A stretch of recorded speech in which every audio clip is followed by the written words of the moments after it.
안녕하십니까. 불교학개론 1권에서 5권 95회차 서길봉입니다. 오늘은 여러분들 그 3권 113페이지 우리나라 불교와 사회에 대해서 살펴보는데요.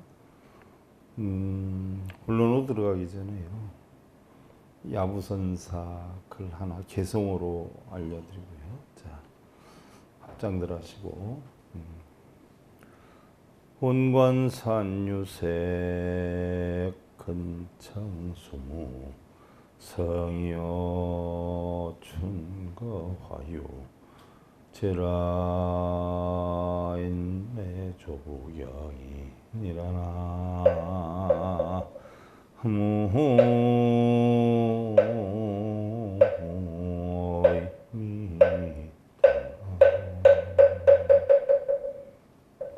멀리서 보니 산에 빛깔이 있고 가까이서 들으니 물이 소리가 없네.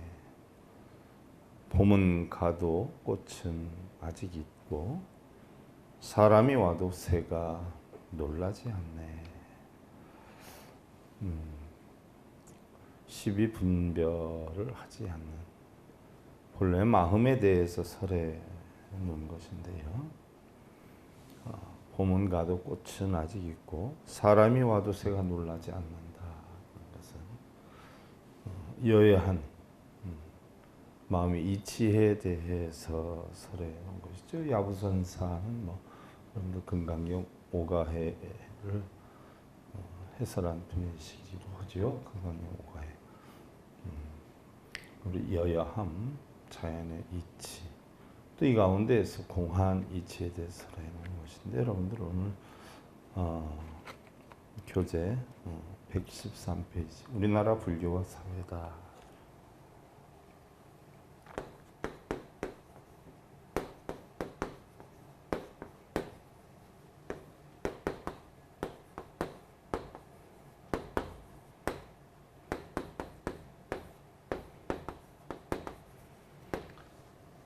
우리나라 불교, 또 우리나라 현재의 불교의 위치, 입장 이런 데 대해서 하나하나 이제 풀어나가 보는데요. 여러분들 교재 보면 우리가 인생의 어려움은 강 때문도 아니고 험한 산 때문도 아니다.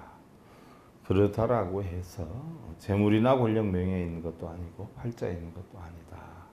다만 인정의 무상함에 있는 것이요 자신이 느끼는 마음에 있는 것이다. 분부기천이 여러분들 흔히들 재물이나 명예나 권력이 있다 이렇게 표현하시는 분들이 많은데요. 사실은 우리 마음에 있다라는 이야기죠. 다소 남들이 볼 때 부귀하다라고 하더라도 또 남들이 볼 때는 행복의 조건을 다 갖추고 있는 그런 입장이다라고 해도 불행을 느끼는 사람이 있는가 하면 남들이 볼 때 가진 것이 없고 명예나 권력이 약해서 저 사람들은 참 딱하게 산다 하는 그런 입장에서도 행복이 넘치는 분들이 있죠. 그런 거 보면은 꼭 우리가 세상을 살면서 권력이나 명예나 재물이나 이런 것이 필요 없는 것이 아니라 필요하기는 하더라도 결국 내가 행복한 삶을 만들어 나가는 것은 결국 마음이 있다. 그래서 여러분들 그 수양문에 보면은요 좋은 글이 나오죠. 오늘 자신이 빈천하거든 전생에 내가 베풀지 않았음을 알며. 불설 3세 인과경에서도 사실 나왔던 이야기죠. 우리가 빈천하다 하는 것은 여기서 얘기할 때 전생이다. 흔히들 전생이다라고 하면 앞전자 쓰고 생자를 쓰니까 이 세상에 태어나기 이전에 전세에 다시 태어났던 이런 삶을 꼭 얘기하는 줄 아는데 그건 아니죠. 전생이라는 것은 현생의 이전, 1초 전이라도 전생이죠. 또한 결국 전생이다 하는 것은 우리가 생사다라고 우리 불교에서는 생사 같이 쓰지요. 생사, 생 따로 쓰고 사를 따로 쓰는 게 아니라 생사, 즉 하루를 살면 하루를 죽고 1년을 살면 1년을 죽기 때문에 사는 것이 죽는 것이요. 이렇게 표현하죠. 그래서 삶 자체가 죽음이다. 생사를 같이 쓰는데요. 전생에 베풀지 않았다. 그렇죠. 내가 지금 빈천하게 사는 것은 결국 내가 넉넉하게 살 만한 원인을 만들지 않았다는 이야기죠. 또한 자식이 그들을 돌보지 않거든 했는데 뭐 그전에는 자식을 키우면 당연히 자식이 부모를 봉양해야 된다는 이런 어떤 커리큘럼적인 체제, 사고 이런 인식이 굉장히 박혀 있었는데 요즘은 그렇지 않잖아요. 부모는 부모, 자식은 자식. 또 아이러니한 게 자식이 부모는 당연히 자식을 키워야 된다는 생각을 가지고 있지만 자식이 부모의 도움을 받아 성장해서는 부모한테 갚아야 된다는 생각이 굉장히 없어진, 적어진 그런 어떤 사회 형태가 아닌가. 결국 내가 자식이 그들을 돌보지 않거든 내 부모를 편하게 봉양치 않았음을 알아라. 사실 그건 이해가 가지요. 왜냐하면 대부분의 사람들이요 가장 자기에게 가까운 사람에게서 사실 보고 배운 게 많지요. 일례를 하나 들어보면은요 부모의 말 한마디 행동 하나가 그대로 자식에게 다 답습이 된다는 이야기죠. 자식이 사용하는 언어의 활용도도 보면은요 부모가 사용했던 것을 사용하는 경우가 뭐 한 70, 80% 이상이 되고요. 부모가 자주 화를 내고 한다면 자식도 똑같은 영향이 되고요. 또한 뭐 비근한 예로서 뭐 부모가 정치를 했다 그러면 자식도 정치 쪽에 관심을 기울이고 또 부모가 예를 들어서 공무원 생활을 해야 했다라고 하면 또 자식 역시 공무원의 길을 가고 부모가 또 교편 생활을 해야 했다라고 하면 자식은 교편 생활을 하는 경우가 많고 부모가 장사를 한다라고 하면 어렵지 않게 자식은 장사를 하는 경우가 많이 있지요. 이런 거 보면 결국 봉양하고 안 하고도 내가 평소에 어떤 삶을 사느냐에 따라서 자식이 그대로 답습이 되는 거다. 남의 고통 외면하고 악착스레 재물 모아 자식 주려 하였거든 일시에 죄가 되어서 허망할 때 있을 것을 각오해라. 요즘 부모가 자식들한테 어려서부터 이렇게 뭐 물려주는 경우가 많이 있어요. 뭐 보면 상속세니 뭐니 이런 거 숨기기 위해서 조금 다른 편법으로 해서 하는 경우가 사실 많이 있지만 부모에게 도움을 많이 받아야 성공할 수 있는 길이 열리기도 하지만 어떻게 보면은요 자기의 능력을 발휘할 기회 없이 부모가 도움을 주다 보면 결국 인생은 허망하게 될 수 있는 확률도 적지 않다. 상대는 내 거울이니 그를 통해 너를 봐라. 빈천한 자 보이거든 내 또한 그와 같이 될 것을 알고 베풀며 상대는 내 거울이다. 메아리와 같다는 이야기죠. 우리 어떤 맺어지는 모든 인과관계가 내가 주는 대로 받는 경우가 많이 있죠. 내가 배려를 많이 하다 보면 어떻게 돼요? 배려를 받을 수 있는 기회가 많아지고 내가 또 배려를 안 하다 보면 주변에서 배려를 못 받는 경우가 굉장히 적은데 결국 뭐 어떤 사람이 나한테 좋은 여건을 만들어 주었다라고 하는 것은 바꿔놓고 보면 내가 그분에게 좋은 여건을 그만큼 많이 준 것이 원인이 됐을 수 있고 내가 다른 사람한테 하다못해 차 한 잔이나 음식 하나를 대접을 하다 보면 그런 것을 받을 수 있는 여건이 많이 형성이 되죠. 그래서 상대가 좋은 소리 하는 것에는 또 좋은 소리 할 만한 이유를 내 스스로 만드는 것이고 상대방이 나에게 나쁜 이야기를 나쁜 표정을 짓고 이러한 어떤 여건을 만든다라고 하면 또 그마마한 원인을 내가 알게 모르게 만들어 놨다는 그런 이야기이기도 하죠. 부자를 만나거든 베풀어야 그같이 될 것을 알라. 그렇죠. 빈천한 자를 보면 내 또한 그와 같이 될 것을 알고 베풀고 또한 부자를 만나거든 베풀어야 그같이 될 줄을 알라. 가진 자 보고 질투하지 말아라. 뭐 대부분 요즘 사회가 뭐 금수저수저 해가지고요. 성공하거나 아니면 부모의 어떤 혜택으로 해서 어린 나이에 뭐 지도자의 어떤 회사의 사장이라든지 뭐 이런 길을 걸어가는 사람들은 본의 아니게 배 아픔을 많이 당하고 욕을 먹는 경우도 많이 있지요. 물론 뭐 정상적으로 성공하는 경우도 없진 않겠지만 그 어떤 부모의 영향으로 인해 가지고 성공의 길을 뭐 최첨단 속도로 달려서 그렇게 되는 경우도 있지요. 근데 그런 경우 보면 우리가 질투하고 시기하고 또 오히려 그런 여건에 있는 사람들이 잘못되거나 어떤 불운이 겹쳤다는 소리를 들으면 좋아하고 뭐 이런 경우도 적지는 않아요. 그러나 그런 자들 보고 질투하지 말아라는 게 사실 어떻게 보면요, 제가 승려 노릇을 하면서 이루 형용할 수 없는 많은 사람들을 겪죠.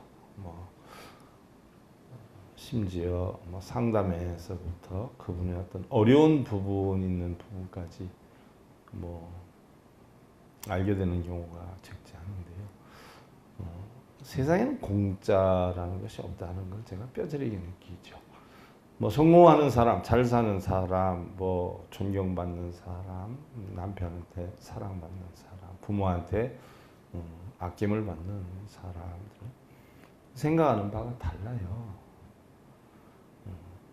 남편한테 무시당하고 아내한테 무시당하고 부모한테 무시당하고 자식한테 무시당하는 사람들의 삶과 존경받는 사람들의 삶을 나름대로 이렇게 파악해 보면은요, 생각 자체가 너무 하늘과 땅 차이예요. 너무 하늘과 땅 차이예요. 그러니까 만인들한테 존경받을 일을 하지 않기 때문에 존경을 못 받는 것이고요. 존경받을 만한 일을 한 가지 할 줄 아는 사람은요, 가정이나 사회나 주변에서 존경을 받게 되더라는 이야기예요. 모든 것이 알고 보면 흔히들 뭐 여러분들 운이 나쁘다, 재수가 없다, 팔자가 그렇다 이렇게 핑계를 쉽게 되지만 절대 운이나 팔자라고 하는 것은 저절로 오는 것이 아니라 자기가 어떤 의지와 노력과 정신력으로 만들어 가느냐에 따라서 결국 자신이 만든 것이다. 그래서 잘 사는 사람은 잘 살 만한 원인을 틀림없이 만들고 못 사는 사람은 못 살 만한 원인을 만들고요. 존경을 받는 사람들은 존경받을 만한 원인을 만들고 존경을 받지 못하는 사람들은 존경을 받지 못할 만한 원인을 스스로 만든다는 이야기예요. 예를 하나 들어서 물론 잘 사는 사람이라고 해가지고 뭐 의식이나 어떤 생각 자체가 훌륭하지 못한 사람도 있어요. 돈 하나만 보고 뭐 열심히 뛰다가 보니까 인간적인 면으로는 소외당하거나 무시당하는 경우도 있는가 하면 뭐 경제적으로 먹고 살기 힘들어도 만인에게 존경을 받는 사람들이 있죠. 물론 돈이나 어떤 권력이나 명예에 비례되는 것은 아니죠. 그래서 일단 어떻게 됐든 가진 자 보고 질투하지 말고 또 베풀어서 풍요롭고 없는 자 보고 비웃지 말아라. 베풀지 않으면 너 또한 그러하리라. 우리가 보면은요, 저는 간혹 그런 걸 느껴요. 뭐 양복을 입고 아무리 훌륭하게 옷을 입었어도 그 사람이 어떤 글씨를 쓸 일이 있어가지고 글씨를 써서 냈을 때 그 글씨의 영향을 보면 아무리 양복을 입었어도 어떻게 돼요? 깎여서 느껴지는 경향이 적지 않고요. 또 아무리 후질근한 옷을 입었다라고 해도 글씨가 상당히 달필해 있다면 새삼 어마어마하게 달리 보이는 경우가 적지 않죠. 그와 같은 것이죠. 예를 하나 들어서 뭐 사회적으로 명예나 권력이나 뭐 재물이 넉넉해가지고 남들이 다 뭐 사장님하고 굽신거린다 하더라도 몇 마디 대화를 해보면 그 사람이 쓰는 용어에서 일반 뭐 비상식적이고 비하고 다른 사람을 무시하고 교만하고 이런 마음을 쓰는 사람 같으면 금방 인격이 깎이지만요. 또한 그런 어떤 사회적인 권력이나 명예 이런 게 없다라고 하더라도 말 한마디 하는 데에서 얼마만큼 유능하고 사회적인 인격적인 말을 하느냐에 따라서 그 사람의 품격이 달라지는 경우도 적지 않죠. 그러나 이러한 모든 것들이 알고 보면은 저절로 오는 게 아니라 전부 원인은 자기 자신이 제공하는 것이다. 그래서 현세의 희배락 뿌린 자도 거둘 자도 역시 또한 너시려니 뿌리지 않고서 어찌 거두랴. 근본이 썩어지면 부부 자식 함께 없다. 단촐하다 좋아 마라. 부모 동기 몰라 하고 내 욕심만 채워 살면 다음 생에 어딜 가랴. 뭐 자식들도 똑같이 자기 욕심만 챙기고 나중에 나이 먹으면 나 몰라라 또 그런 무시를 당할 수밖에 없겠죠. 천지무닥 고독하여서 외로워서 어찌 살며 오손도손 화목한 집 서로 독자 만났어라. 고통이라 미워하면 지척 부모도 원수가 되고 또 불구자식 안 왔거든 불효부모 과본이라. 보편적으로 자기가 어른들한테 하는 대로 자기 자식도 자기한테 한다는 걸 여러분들 명심해야 될 것이에요. 또한 내 몸이다 내 입이다 마음대로 하였느냐. 네 몸이 도끼 되고 네 말이 비수되어서 한맥 원수 맺어서 다시 만난 것이 이 세상 너의 부모 부부자식 알겠느냐. 전생 선악 모든 업장 지은 자도 너였었고 받는 자도 너희니라. 이게 한마디로 일축해서 부처님께서는 자업자득이란 용어로 해가지고 표현을 했고요. 또 우리가 흔히들 얘기하는 뭐 콩 심은 데 콩 나고 팥 심은 데 팥 난다는 인연과법으로서 우리가 한마디로 일축할 수가 있는 내용이죠. 또 오는 고통 달게 받고 좋은 종자 다시 심어 이 몸 받아 환생거든 즐겁게 갖고 와라.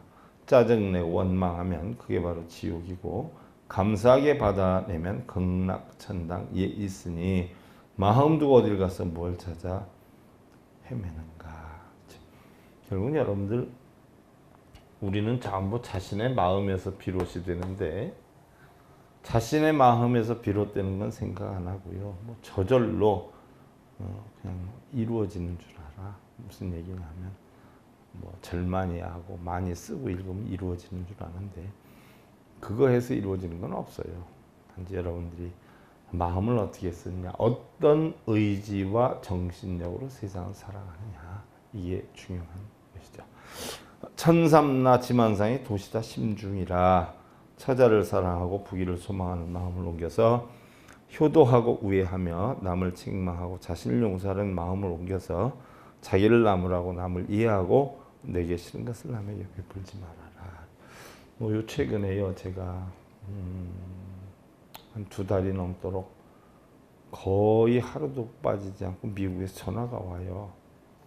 8시간 정도 차이 나는 샌프란시스코인데 제가 미국에서 그 불교 방송할 때도 샌프란시스코 가 있었고 샌프란시스코 한국일보사 커뮤니티 홀에서 제가 강의도 여러 번 했었고 그래서 미국 왕래했을 때 샌프란시스코 합창단 그 총무격이고 남편 되시는 분이 그 한의사세요. 한의사.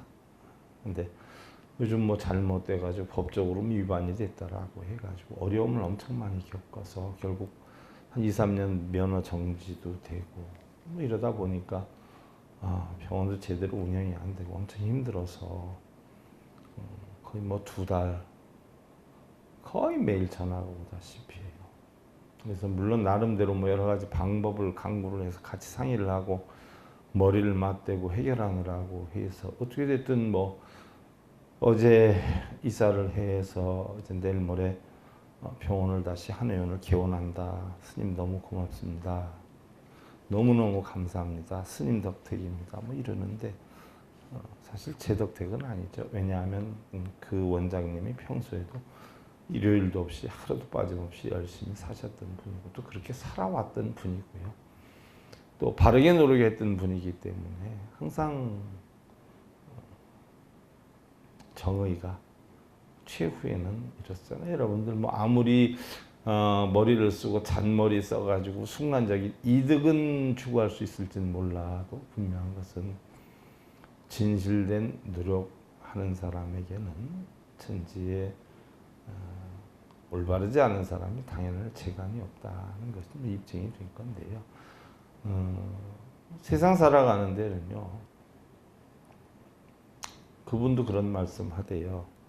스님 요즘 관세음 기도를 엄청 많이 하는데 좀 어떻게 내가 운이 열리겠는지 스님 제 팔자 좀 사주 좀 다시 한번 뽑아주시고 뭐 이렇게 사실 제가 많이 웃었거든요. 사주가 우리 인생 만드는 것도 아니고 운이라고 하는 것은 이미 정해져 있는 게 아니다. 운이라는 것은 운전 운자를 쓰지 않아요? 운전 운자? 운전 운자는 뭐예요? 내가 운전하기에 딸려 있단 말이죠. 어떻게 운전하느냐에 따라서 달라져요. 내가 종로로 갈지 청량리로 갈지 영등포로 갈지 운전사 마음이에요. 또 본인의 생각 마음이라.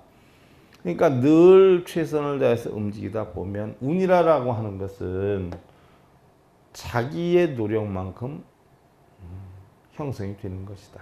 이미 정해진 건 없는 것이다.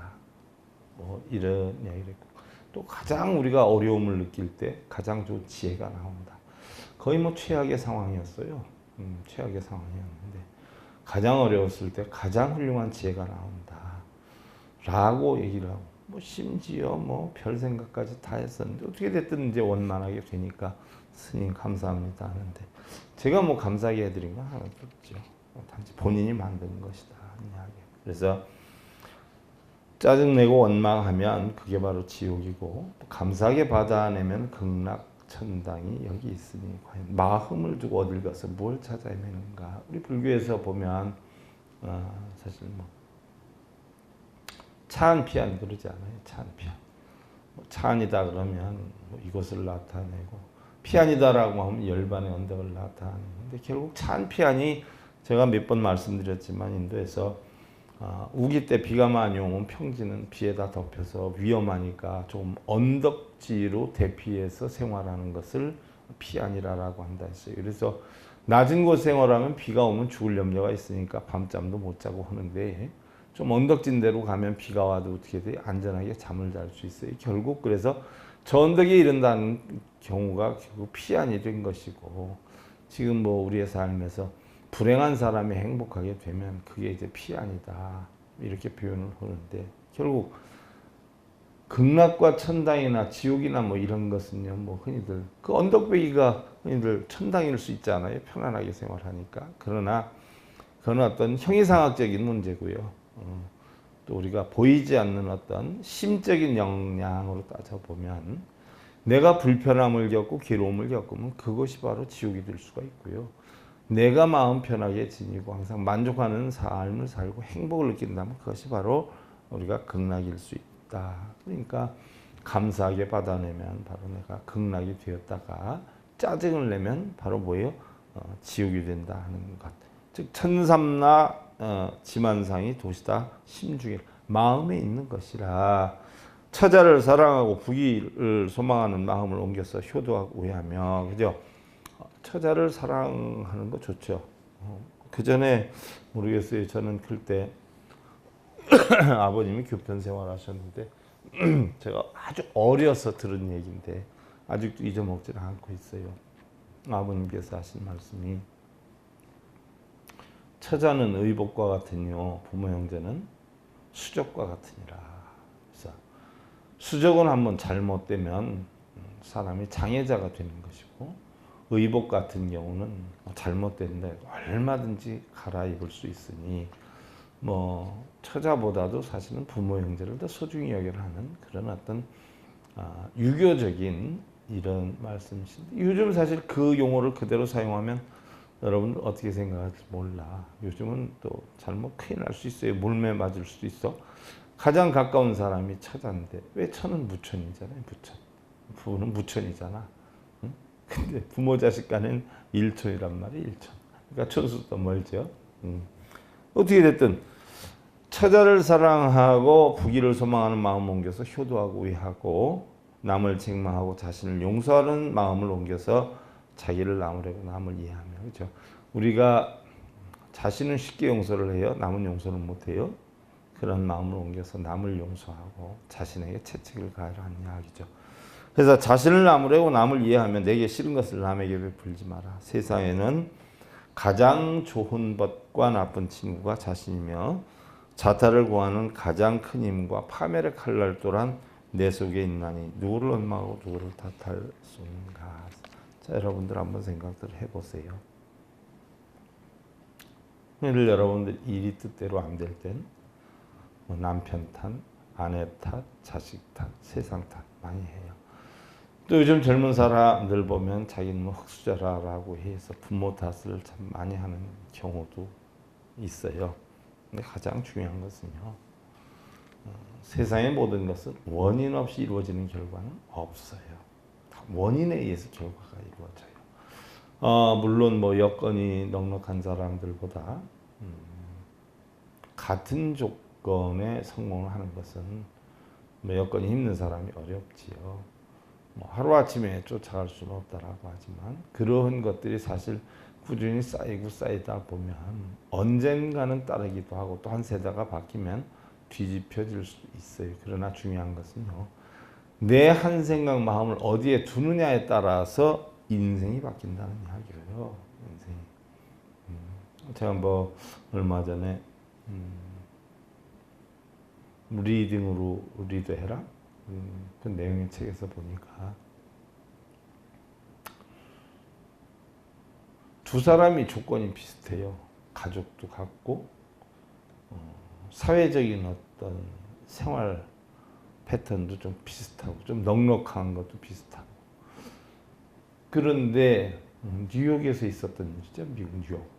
뉴욕의 교육위원회에서 이 사람들이 같은 지역, 같은 나이, 같은 가족 이렇게 살기 때문에 과연 생활의 패턴이 어떻게 바뀌어가는가를 한번 조사를 한 기록을 봤어요. 근데 한 사람은 아버지가 하버드대를 나왔고요. 한 사람은 아버지가 사업가예요. 그 자식들인데 둘이 생활이 비슷한데 5대를 조사를 했어요. 5대를. 그 아버지가 하버드대를 나와가지고 책을 엄청이나 좋아하고 하는 집의 자손은 5대를 따져보니까 980명이 됐고요.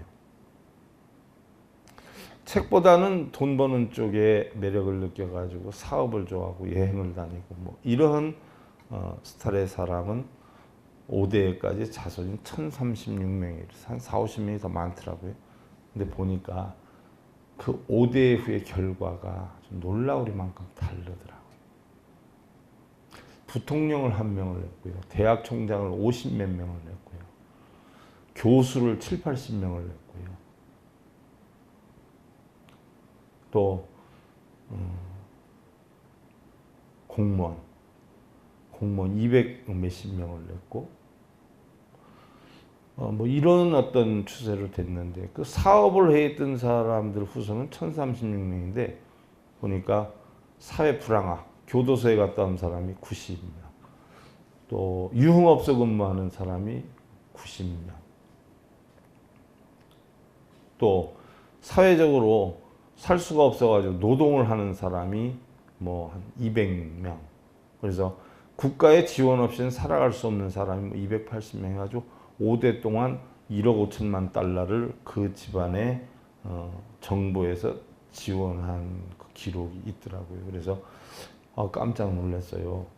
한 사람 책을 좋아하고 했던 집의 자손 1000여 명하고 책을 거의 좋아하지 않았던 자손 1000여 명 똑같은 경제를 가지고 사는데 그 5대째 계산해 보니까 책을 좋아하지 않았던 노력을 하지 않았던 사업을 했던 이 사람들은 전부 빈민의 삶을 살게 되고 그 한순간 아버지 세대 때는 좋았지만 5대째 내려가면서 점점점 빈민해지고 반대로 책을 좋아했던 집은 점점점 승승장구하는 그러니까 내 하나의 삶이 과연 후손들에게 얼마나 큰 영향을 미치는지 여러분들 생각해 볼 필요성이 있어요. 뭐 털러덩 여러분들 절에 다니면서도 빌고 다니고 뭐 이루기를 원하는 사람들은 다 책을 좋아하지 않고 공부를 좋아하지 않고 뭐예요? 그런 삶을 사는 사람들이니까 그 후손은 어떤가 하고 또 절에를 다닌다 해도 공부를 열심히 하는 사람들의 삶이 어떤가 5대 정도 가보면 뉴욕에서 교육위원회에서 조사한 그거와 그게 다르지 않을 것이다 하는 추측을 해봐요. 대부분 우리 불자들도 보면 노력하는 사람이 있고 대충 얼렁뚱땅 사는 사람이 있어요. 과연 그 사람의 2세, 3세는 어떻게 될 것인가 생각해보면 손바닥에 불 보듯이 빤히 나타나는 거죠. 그래서 나 하나의 삶의 생각과 의지가 어떤 영향을 미치냐 하는 데 대해서 조사하는 부분인데 부처님께서는요. 인간의 구원은요, 신이나 기도나 연불, 독종, 참선 등의 어떤 절대자의 외적인 힘이 내리는 자비로운 은총 또는 가피에 의해서 이루어지는 것이 아니라 각자 스스로 만드는 원인에 따라 이루어진다라고 해 있어요. 우리는 자칫 남보다 많이 갖고 높이 올라가서 남을 호령하는 것이 마치 올바른 사람 노릇하는 것이라고 착각이 쉬운 그런 시대에 살고 있어요. 그러나 사람의 사람다움은요, 자신의 주변에서 자신이 할 수 있는, 또 자신이 꼭 해야 하는 일들을 묵묵히 하면서 겸손하게 자기를 만들고 또한 자비를 베푸는 사람이 아닌가 하죠. 내가 사랑하는 것이 나를 사랑해요. 그리고 하루를 행복하게 지낼 수 있는 사람들이요, 많은 날들을 행복하게 지낼 수 있죠. 부처님께서는 그런 말씀하셨어요. 과거도 필요 없고 내일도 필요 없다. 단지 매일 오늘 행복하게 사는 법을 배워라. 이것이 바로 뭐예요? 여러분들 날마다 좋은 날 되소서 해서 일일 시오일 하는데, 날마다 좋은 날 하니까 날마다 좋은 일이 생기는 줄 아는데, 정말 좋은 날은요, 12분별 집착이 없는 날이 좋은 날이에요. 평등심으로 형성된 날, 12분별 집착이 하나도 없는 여야한 날, 이게 결국 일일 시오일, 월월 시호월이에요. 하루를 즐겁게 사는 법을 못 깨친 사람, 한 가지의 고민을 해결할 줄 모르는 사람이 무슨 고민을 해결하겠어요? 누구한테 빌어서 여러분들 잘 살게 해달라, 소원성취하게 해달라, 이 뜻 이루게 해달라라고 하면 그 비는 상대의 대상자가 마음이 바뀌면 여러분들 들어줄 수 있어? 이룰 수 있어? 어떤 사람하고 좋은 유대관계를 갖다 사람이 도와주겠다 해서 그 사람이 갑자기 끊었어. 부모가 자식 밀어주겠다 했는데 부모가 갑자기 젖줄을 끊었어. 아니면 부도가 났어. 그럼 자식이 일어설 수 있을까요? 바로 그런 이야기예요. 부처님께서는 스스로 뭐예요? 만들어라. 스스로 행복하게 살 수 있는 방법을 배워라. 행복 또한 외부에서 얻어지는 것이 아니라 바로 우리들 자신의 마음에서 스스로 만든다라고 하는 것을 알아야 된다라고 했어요. 그래서 우리나라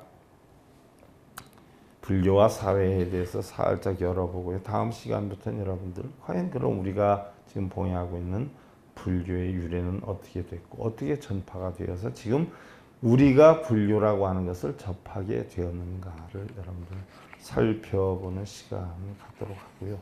오늘은 여러분들 자 합장들 하시고요. 효독 애련지출러니 불염이여 불만 불지항원익청이 니라나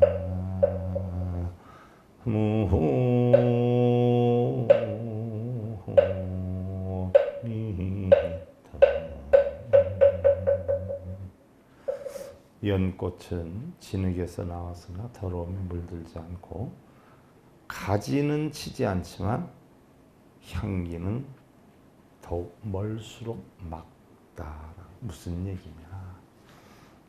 여러분들 미인하면 화장 떡칠한 사람이 미인이에요? 그럼 미인대에 나오는 사람들 화장 하나도 안 하고 해서 뽑아야 진짜 백이요.